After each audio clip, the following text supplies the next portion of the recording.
নমস্কার, আমি সেজুদি ফিরে এসেছি অন্তহীনে আবারও একটা নতুন পর্বে।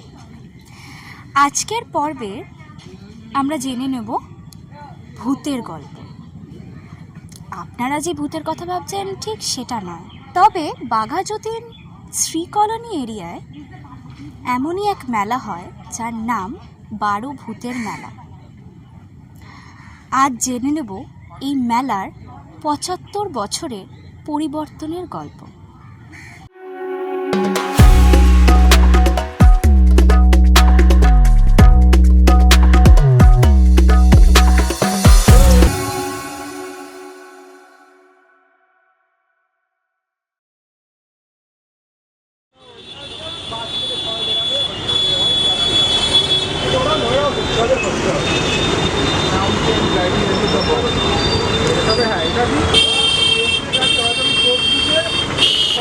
আপনারা কত বছর ধরে এই মেলার ব্যবসা দিচ্ছেন?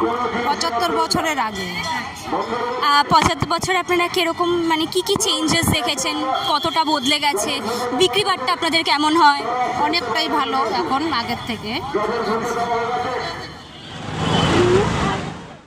মেলা বলতেই যে চেনা পরিচিত শব্দগুলো কানে ভেসে আসে তা হলো আনন্দ, উৎসব আর ভিন্ন পণ্যের সমাহার বা প্রদর্শনী।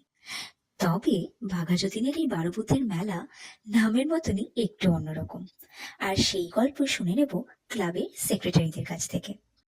আজ থেকে 300 বছর আগে বাংলাদেশের রহিতপুর গ্রামে, বর্তমানে করণীগঞ্জ, ঢাকা জেলার করণীগঞ্জ, স্বর্গীয় শ্রী চৈতন্য ঘোষ মহাশয়ের বাড়িতে দেবী মা বনদুর্গা বা বুড়োবুড়ি বা ষষ্ঠী যাই বলেন, উনি হাঁসের ডিম দিয়ে ওনার বাড়িতে ভাত খেয়েছিলেন এবং 3 দিন ছিলেন।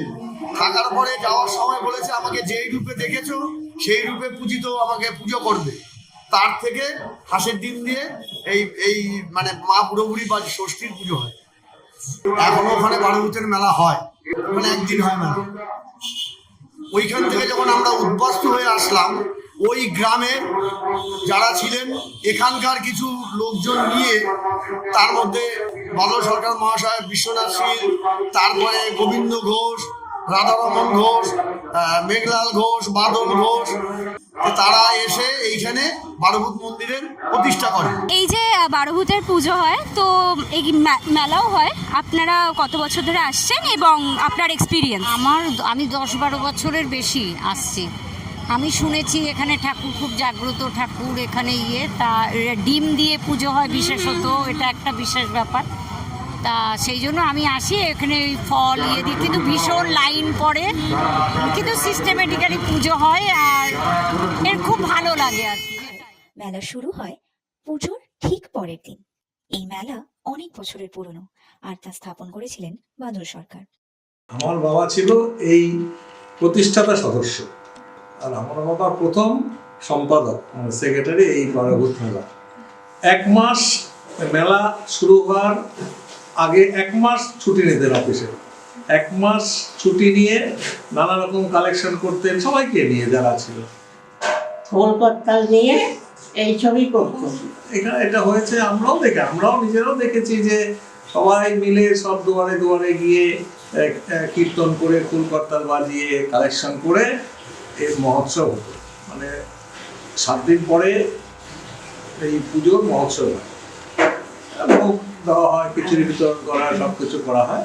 এগুলো সব নিজেরা কালেকশন করে করে করতো, সব দুয়ারে দুয়ারে দুয়ারে দুয়ারে গিয়ে।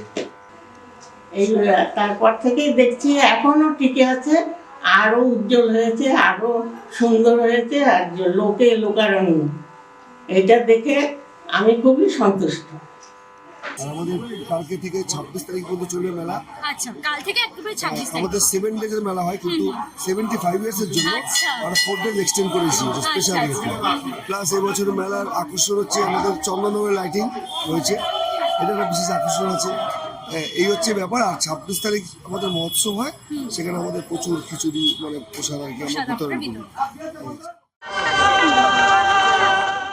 তবে এই মেলার অনেক পরিবর্তন এসেছে। আর সেই পরিবর্তনের কথাই বলল মেলায় ঘুরতে আসা জনতারা। আপনি কি এখানকারই বাসিন্দা? হ্যাঁ, কত বছর ধরে এখানে আসছেন? ছোটবেলা থেকে তো 25 বছর অলমোস্ট। আচ্ছা, কি মনে হয় মানে এখন আগে যখন দেখতে ছোটবেলায় মেলাটা যেরকম ছিল এখন কি একটু ডিফারেন্ট লাগে? হ্যাঁ, একটু তো ডিফারেন্ট, কারণ ফার্স্টলি অনেক ইনফ্লুয়েন্সার্স আসে, তো অনেক ক্যামেরাস দেখতে পারি এদিক ওদিক, অনেক ডিফারেন্ট স্টলস এখন আসে আমি দেখেছি, যেটা একটু আগেন ট্রেন্ডি জেনজি পিপল যারা পছন্দ করবে সেরকম, blue lagoon and all of this shakes, যেগুলো আগে আসতো না। আগে আমাদের জল বেলুন থাকতো অনেক কটা, এখন সেটা কমে এসছে। তো আমার মনে হয় সব যে কনজিউমারিস্টিক অ্যাপ্রোচটা সেটা একটু ডিফারেন্ট হয়েছে, বাট মেলার আই থিঙ্ক ভাইবটা সেমই আছে। সবাই আসে শীতের মধ্যে মজা করতে, সেটা করেই আবার চলে যায়। সোশ্যাল মিডিয়ায় ট্রেন্ড এসে যাওয়ায় এই জায়গাও হয়ে উঠেছে ভারী ট্রেন্ডি। আর তার সাথে এসেছে নতুন কিছু খাবারের স্টল। ব্লু লাগুন, ভাপা চিকেন থেকে শুরু করে ফিশ রোল, কি নেই এখানে। আর মেলায় গেলে জিলিপি না খেলে হয়, তাই মিষ্টি মুখ করতে মেলার এই ফেমাস জিলিপিটা মিস করবেন না কিন্তু। আর এইভাবেই শেষ হলো আমাদের মেলা পরিক্রমা এবং অন্তহীনের আরও একটি গল্প। খুব শিগগিরই ফিরে আসবো আপনাদের সাথে নতুন কোনো গল্প। ততদিনে নমস্কার।